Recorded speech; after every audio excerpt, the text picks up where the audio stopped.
in our own Biafra. And Biafra is where we stand. I want to thank all those from the land that have come before us, that have struggled for freedom in the name of Niger Delta. But now it's time for us to come together as one and work together with our upland brothers so that we can achieve the freedom that we so desire. I love you all. I want to thank all principal officers, especially those that are working so hard in the Niger Delta, in the zone area. I greet you all. All right, sir.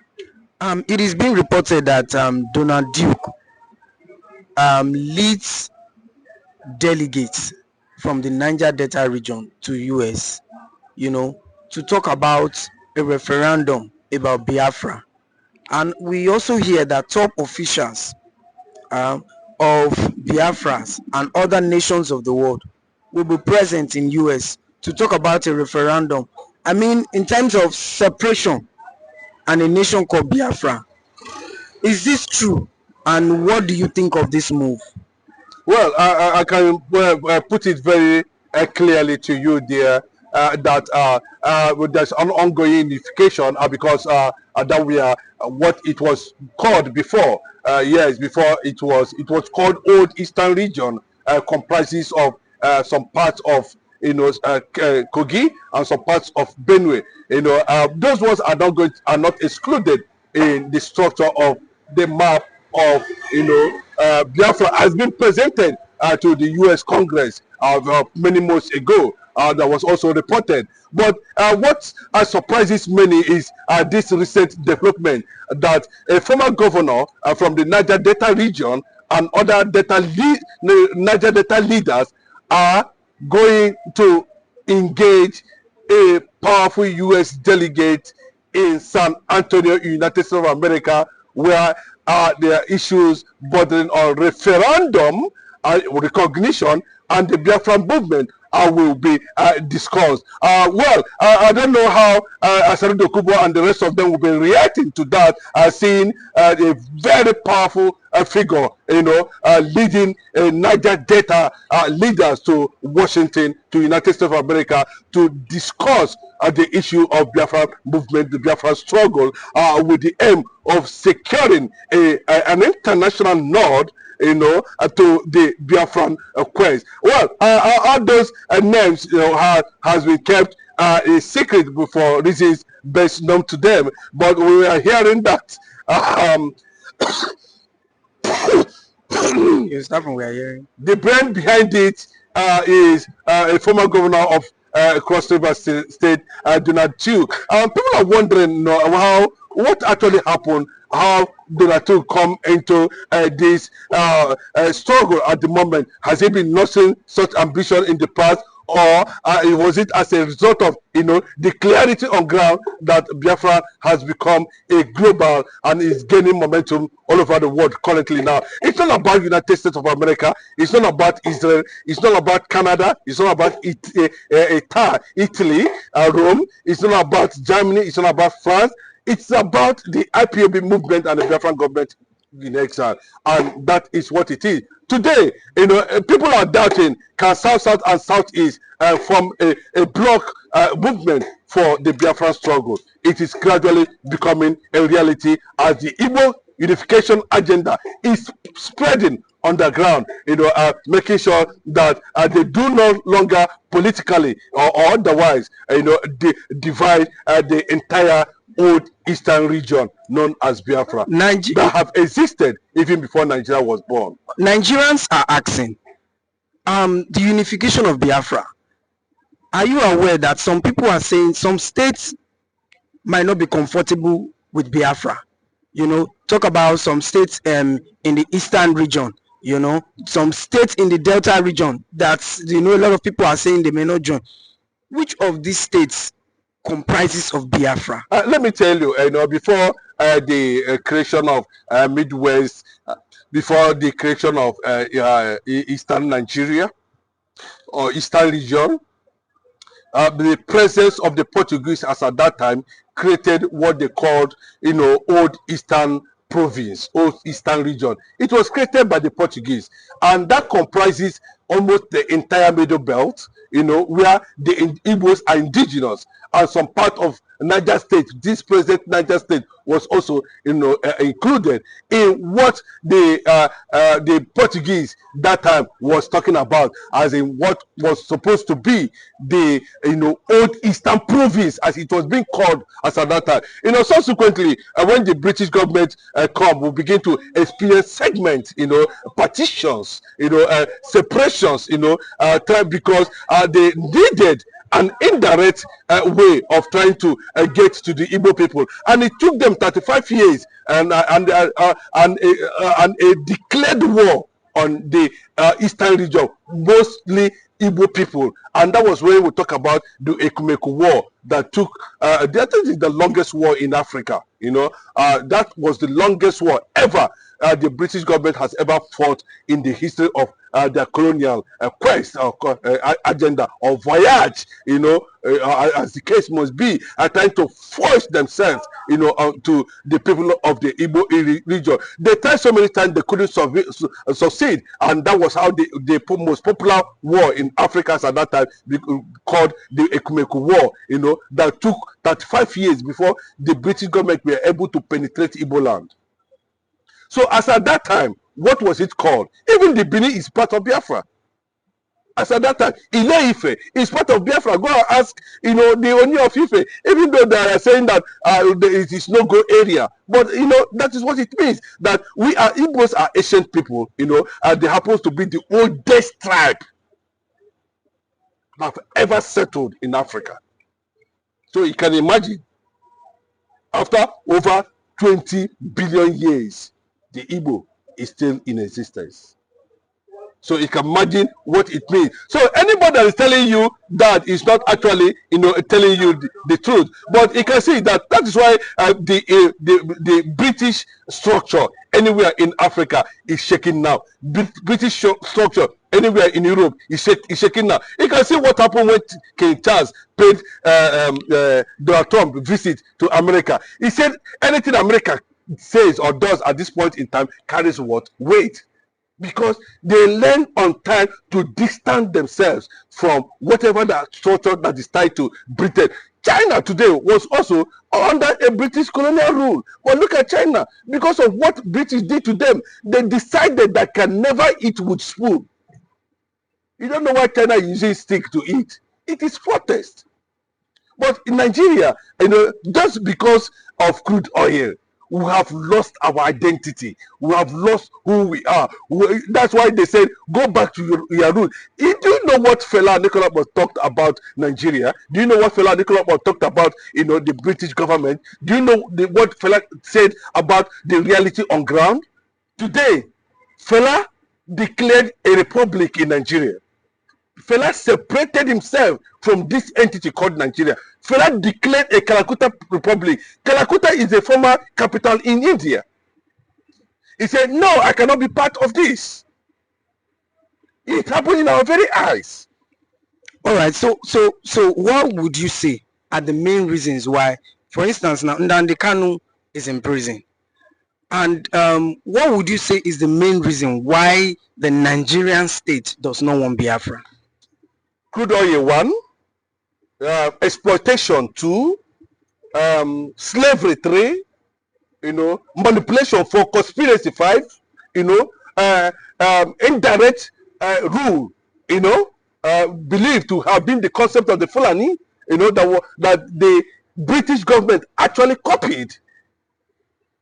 So the excess of that is not as if they want Nigerians to survive. The essence of that is that, they are using, look at what is happening. History has shown very clearly that the resources in Iran today are not being used for the Iranian people. Rather, it is being used for extremism and conquest agenda. In Nigeria today, the reason why the British and all the elements of the caliphate are battling Mazi Nnamdi Kanu today, battling the issue of self-determination, even though it is being recognized as a legitimate policy anywhere in the world. Self-determination. Self-determination. Then, if the British government does not recognize self-determination, why did they actually exit the EU? They exited the EU because the conditions there does not favor the ideology of a normal colonial master, British citizens of Britain. Then you want us to remain in this caricature just because of crude oil. Remember that Gowon said that they fought Nigerian Biafra war because of crude oil. That whatever that happened in Aburi was just a mere rhetoric and gathering. It does not make sense. Then who are the people that actually engineered Gowon to take such decision? It is what we are talking about today, that these things need to be corrected. It will have gotten to a point that the center can no longer hold. Are you not the same Britain that says after 100 years we can go our separate ways? Then why is it that Nigeria has never for one day till this moment, a call for a national sovereign conference where every ethnicity, where every nationality in Nigeria will come at the national level to discuss identity, to discuss participation, to discuss involvement and belonging to the Nigerian system? Then they are trying to use, this brutality, arrogance, conquest, rule, instead of leading, to make sure that the Biafran people does not survive. But the message is this, that is the reason why Mazi Nnamdi Kanu is in Sokoto prison today. Not because the Igbo people are jihadists, not that they are Boko Haram, not they are terrorists. No, that is the reason. You can see how pretentious, how the world is pretending over this reality. All right, so yes, I'm hearing you. All right, you seem to believe so much in Biafra now. You are so convinced about Biafra. Now, so if you want to tell Biafrans, what will be your message to them? Divided, like they said, yes, in as much as we need our neighbors. I cannot call them assistants now until we become one nation, satisfied by the United Nations and world leaders recognized. But the people of the Niger Delta are Igbo people. They are Biafrans. Whatever, if you say an Yoruba man, you are an Igbo man. If you say you are an Igbo man, you are an Yoruba man. Do you understand what I'm saying? By the time we have that orientation, then we'll be able to have a nation where everybody is going to be in control of whatever that is found in his region. If you're an Yoruba man and you have 100 oil wells, that is for your community. That is the kind of Biafra I want to see.